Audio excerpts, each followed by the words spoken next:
മുല്ലപ്പെരിയാർ പൊട്ടിയാൽ തീർച്ചയായും കുളമാവ് ഡാമും ഇടുക്കി ഡാമും ചെറുതോണി ഡാമും മൂന്നും കൂടി ഒറ്റ ഡാമാണെന്ന് പലർക്കും അറിയില്ല.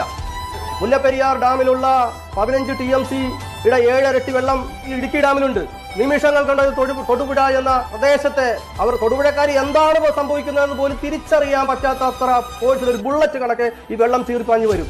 പത്തനംതിട്ട, കോട്ടയം, ഇടുക്കി, ആലപ്പുഴ, തൃശൂർ, എറണാകുളം ഈ 6 ജില്ലകൾ നഷ്ടപ്പെട്ടാൽ പിന്നെ കേരളത്തിൽ എന്ത് ബാക്കിയുണ്ട്? തിരുവനന്തപുരം, തമിഴ്നാട് ചോദിച്ചാൽ കൊടുക്കാതിരിക്കാൻ പറ്റുമോ നമുക്ക്? പാലക്കാട്ട് മഹാഭൂരിപക്ഷം ജനങ്ങളും തമിഴ് ജനതയാണ്. അവർ തമിഴ്നാട്ടിലേക്ക് പോകണമെന്ന് പറഞ്ഞാൽ എതിർക്കാൻ പറ്റുന്ന ഒരു രാഷ്ട്രീയ പിൻബലം ഈ ദുരന്തത്തിന് ശേഷം കേരളത്തിൽ ഉണ്ടാവുമോ? നിങ്ങളെല്ലാം ഈ ഡാമിന്റെ അടിയിൽ ഉറങ്ങിക്കിടക്കുകയാണോ എന്ന് സുപ്രീം കോടതി ചോദിക്കുന്നു. ആരൊക്കെ? കേന്ദ്ര സർക്കാരും കേരള സർക്കാരും തമിഴ്നാട് സർക്കാരും.